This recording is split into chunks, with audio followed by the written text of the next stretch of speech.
அவள் கண்களை பார்த்து நான் பேசியிருக்க கூடாது.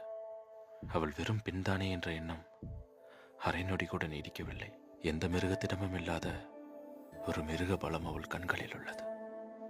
ஒரே பார்வையால் ஆளை வீழ்த்தி விட்டால்